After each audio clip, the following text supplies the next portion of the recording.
Start each week learning and growing as a community. Join us as we embark on the next growth adventure with the weekly reading.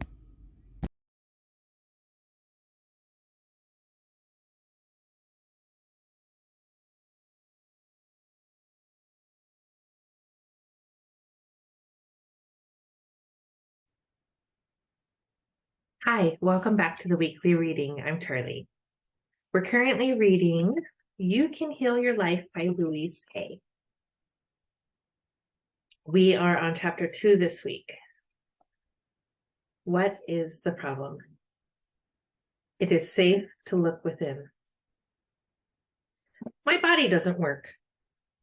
It hurts, bleeds, aches, oozes, twists, blows up, limps, burns, ages, can't see, can't hear, is rotting away, and so on. Plus, whatever else you may have created. I think I have heard them all. My relationship doesn't work. They're smothering, absent, demanding, don't support me, always criticizing me, unloving, never leave me alone. Pick on me all the time. Don't want to be bothered with me, walk all over me, never listen to me, and so on. Plus, whatever else you may have created. Yes, I have heard them all too.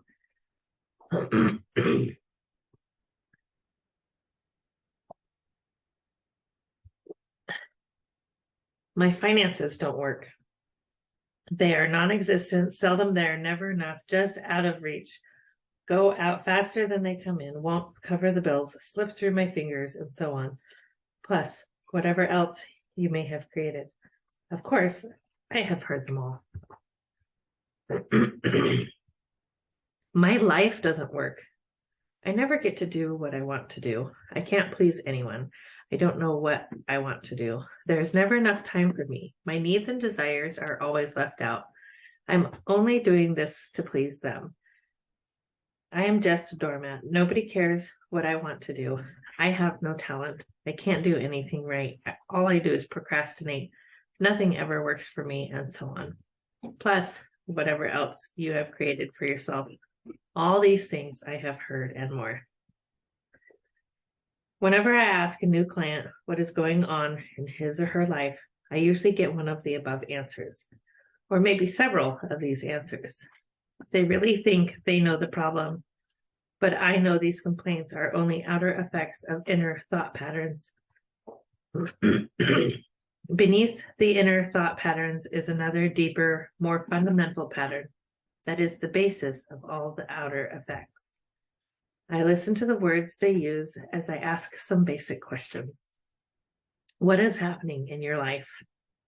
How is your health? What do you do for a living? Do you like your work? How are your finances? How is your love life? How did the last relationship end? And the relationship before that, how did it end? Tell me about your childhood briefly. I watch the body postures and the facial movements, but mostly I really listen to the words they say. Thoughts and words create our future experiences. As I listen to them talk, I can readily understand why they have these particular problems. The words we speak are indicative of our inner thoughts. Sometimes the words they use do not match the experiences they describe. Then I know that they are either not in touch with what is really going on, or they are lying to me. Either one is a starting point and gives us a basis for which to begin. Exercise. I should. The next thing I do is to give them a pad and pen and ask them to write on the top of a piece of paper. I should.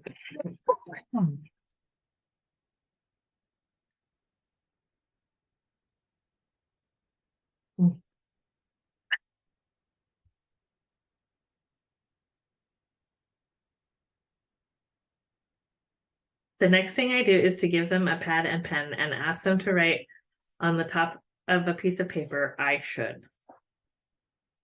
They are to make a list of 5 or 6 ways to finish that sentence. Some people find it difficult to begin, and some have so many things to write that it's hard for them to stop. I then ask them to read the list to me one at a time, beginning each sentence with, I should. As they read each one, I ask why. The answers that come out are interesting and revealing, such as, my mother said I should, because I am afraid not to, because I have to be perfect. Well, everybody has to do that. Because I am too lazy, too short, too tall, too fat, too thin, too dumb, too ugly, too worthless. These answers show me where they are stuck in their beliefs and what they think their limitations are. I make no comments on their answers. When they are through with their list, I talk about the word should. You see, I believe that should is one of the most damaging words in our language. Every time we use should, we are, in fact, saying wrong. Either we are wrong, or we were wrong, or we are going to be wrong. I don't think we need more wrongs in our lives. We need to have more freedom of choice. I would like to take the word should and remove it from the vocabulary forever. I'd replace it with the word could. Could gives us choice, and we are never wrong. I then ask them to reread the list one item at a time, except this time to begin each sentence by saying, if I really wanted to, I could blank. This puts a whole new light on the subject. As they do this, I ask them gently, why haven't you? Now we hear different answers. I don't want to. I am afraid. I don't know how, because I'm not good enough, and so on. We often find they have been berating themselves for years for something they never wanted to do in the first place, or they have been criticizing themselves for not doing something when it was never their idea to begin with. Often, it was just something that someone else said they should do. When they can see that, they can just drop it from the should list. What a relief that is. Look at all the people who try to force themselves for years into a career they don't even like, only because their parents said they should become a dentist or a teacher. How often have we felt inferior because we were told we should be smarter or richer or more creative like someone else? What is there on your should list that could be dropped with a sense of relief? By the time we have gone through this short list, they are beginning to look at their life in a new and different way. They notice that many of the things that they thought they should do are things they never wanted to do, and they were only trying to please other people. So many times it is because they are afraid or feel they are not good enough. The problem has now begun to shift. I have started the process of releasing the feeling of being wrong, because they are not fitting someone else's standards. Next, I begin to explain to them my philosophy of life as I did in chapter 1. I believe life is really very simple. What we give out, we get back. The universe totally supports every thought we choose to think and to believe. When we are little, we learn how to feel about ourselves and about life by the reactions of the adults around us. Whatever those beliefs are, they will be recreated as experiences as we grow up. However, we are only dealing with thought patterns, and the point of power is always in the present moment. Changes can begin in this moment.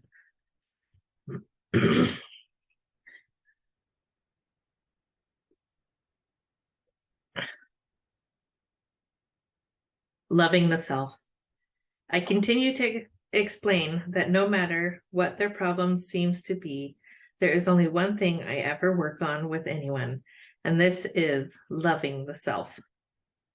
Love is the miracle cure. Loving ourselves works miracles in our lives. I'm not talking about vanity or arrogance or being stuck up, for that is not love. It is only fear. I am talking about having a great respect for ourselves and a gratitude for the miracle of our bodies and our minds. Love to me is appreciation to such a degree that it fills my heart to bursting and overflows. Love can go in any direction. I can feel love for the very process of life itself, the joy of being alive, the beauty I see, another person, knowledge, the process of the mind, our bodies and the way they work, animals, birds, fish, vegetation in all its forms, the universe and the way it works. What can you add to this list? Let's look at some of the ways we don't love ourselves. We scold and criticize ourselves endlessly. We mistreat our bodies with food, alcohol, and drugs. We choose to believe we are unlovable. We are afraid to charge a decent price for our services. We create illness and pain in our bodies. We procrastinate on things that would benefit us. We live in chaos and disorder. We create debt and burdens. We attract lovers and mates who belittle us.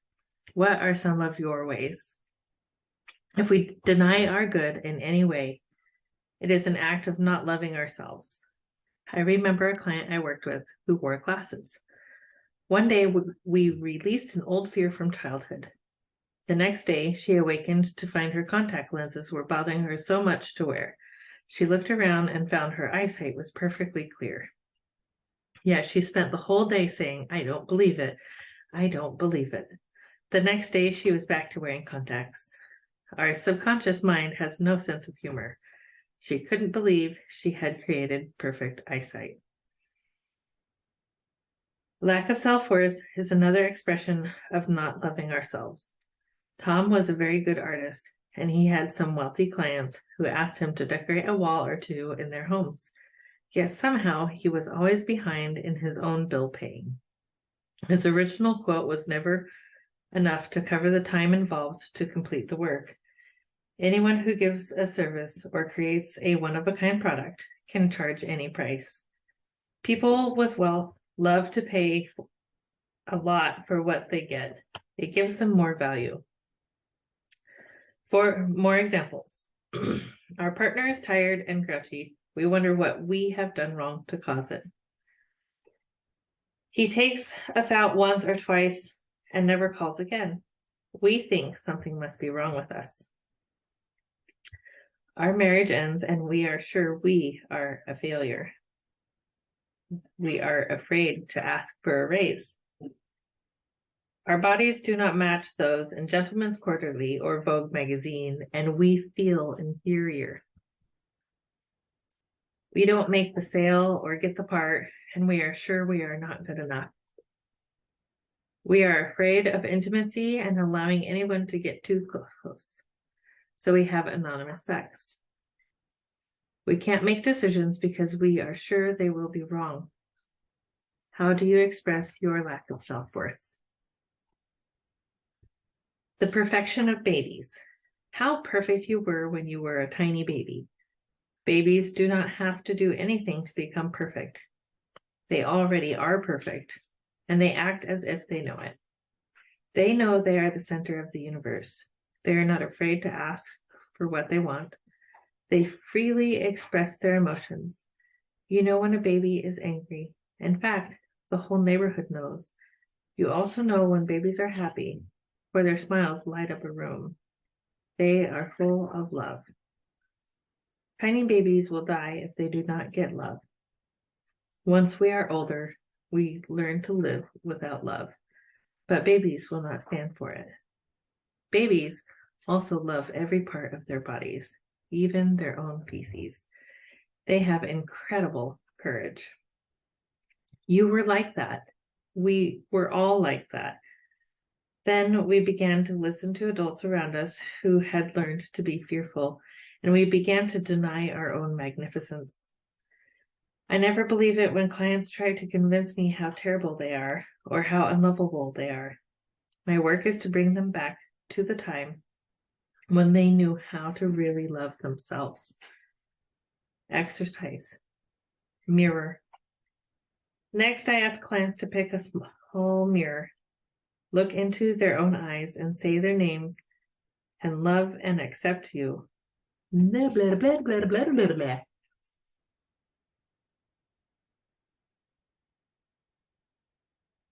Mm.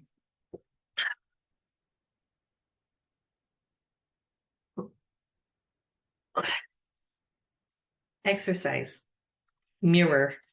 Next, I ask clients to pick up a small mirror, look into their own eyes, and say their names. And I love and accept you exactly as you are. This is so difficult for many people. Seldom do I get a calm reaction, let alone enjoyment from this exercise. Some cry or are close to tears, some get angry, some belittle their features or qualities, some insist they can't do it. I even had one man throw the mirror across the room and want to run away. It took him several months before he could begin to relate to himself in the mirror. For years, I looked into the mirror only to criticize what I saw there. Recalling the endless hours I spent plucking my eyebrows trying to make myself barely acceptable amuses me now. I remember it used to frighten me to look into my own eyes. This simple exercise shows me so much. In less than an hour, I am able to get to some of the core issues that are beneath the outer problem. If we work only on the level of the problem, we can spend endless time working out each and every detail. And the minute we think we have it all fixed up, it will crop up somewhere else. The problem is rarely the problem. She was so concerned with her looks, and especially with her teeth, she went from dentist to dentist, feeling each one had only made her look worse. She went to have her nose fixed, and they did a poor job. Each professional was mirroring her belief that she was ugly. Her problem was not her looks, but that she was convinced something was wrong with her. There was another woman who had terrible breath. It was uncomfortable to be around her. She was studying to be a minister, and her outer demeanor was pious and spiritual. Beneath this was a raging current of anger and jealousy that exploded now and then when she thought someone might be threatening her position. Her inner thoughts were expressed through her breath, and she was offensive even when she pretended to be loving. No one threatened her but herself. He was only 15 when his mother brought him to me with Hodgkin's disease and 3 months to live. His mother was understandably hysterical and difficult to deal with, but the boy was bright and clever and wanted to live. He was willing to do anything I told him to, including changing the way he thought and spoke. His separated parents were always arguing, and he really did not have a settled home life. He wanted desperately to be an actor. The pursuit of fame and fortune far outweighed his ability to experience joy. He thought he could be acceptable and worthwhile only if he had fame. I taught him to love and accept himself, and he got well. He has now grown up and appears on Broadway with regularity. As he learned to experience the joy of being himself, the parts and plays opened up for him. Overweight is another good example of how we can waste a lot of energy trying to correct a problem that is not the real problem. People often spend years and years fighting fat and are still overweight. They blame all their problems on being overweight. The excess weight is only an outer effect of deep inner problem. To me, it is always fear and a need for protection. When we feel frightened or insecure or not good enough, many of us will put on extra weight for protection. To spend our time berating ourselves for being too heavy, to feel guilty about every bite of food we eat, to do all the numbers we do on ourselves when we gain weight is just a waste of time. 20 years later, we can still be in the same situation because we have not even begun to deal with the real problem. All that we have done is to make ourselves more frightened and insecure, and then we need more weight for protection. So I refuse to focus on excess weight or on diets, for diets do not work. The only diet that does work is a mental diet, dieting from negative thoughts. So I say to clients, let us put that issue to one side for the time being while we work on a few other things first. They will often tell me they can't love themselves because they are so fat, or as one girl put it, too round at the edges. I explained that they are fat because they don't love themselves. When we begin to love and approve of ourselves, it's amazing how weight just disappears from our bodies. Sometimes clients even get angry with me as I explain how simple it is to change their lives. They may feel I do not understand their problems. One woman became very upset and said, I came here to get help with my dissertation, not to learn to love myself. To me, it was so obvious that her main problem was a lot of self-hatred, and this permeated every part of her life, including the writing of her dissertation. She could not succeed at anything as long as she felt so worthless. She couldn't hear me and left in tears, coming back 1 year later with the same problem, plus a lot of other problems. Some people are not ready, and there is no judgment. We all begin to make our changes in the right time, space, and sequence for us. I did not even begin to make my changes until I was in my 40s.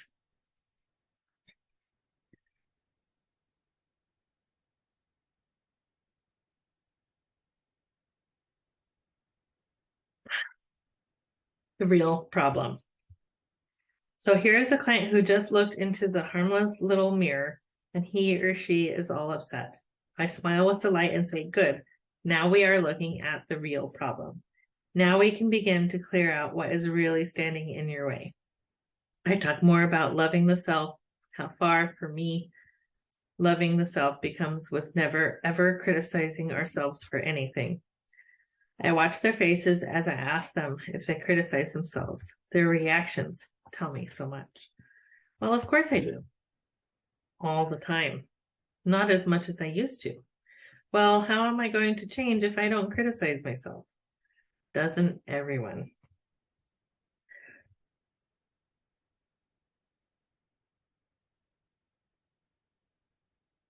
To the latter, I answer, we are not talking about everyone. We are talking about you. Why do you criticize yourself? What is wrong with you? As I talk, I make a list. What they say often coincides with their should list. They feel they are too small, too short, too fat, too thin, too dumb, too old, too young, too ugly. The most beautiful or handsome will often say this. Or they're too late, too early, too lazy, and on and on. Notice how it is always to something. Finally, we get down to the bottom line, and they say, I am not good enough. Hurrah, hurrah, we have finally found the central issue. They criticize themselves because they have learned to believe they are not good enough. Clients are always amazed at how fast we have gotten to this point. Now, we do not have to bother with any of the side effects like body problems, relationship problems, money problems, or lack of creative expressions. We can put all our energy into dissolving the cause of the whole thing, not loving the self.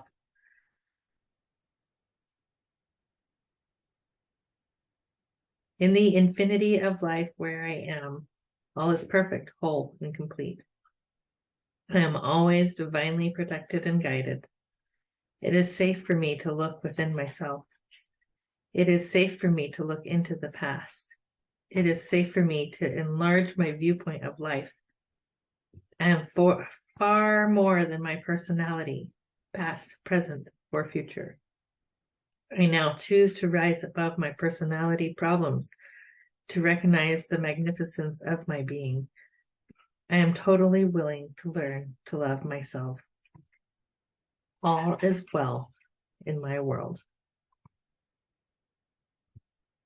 Namaste. Thank you for joining in on the fun. Be sure to like and subscribe for more.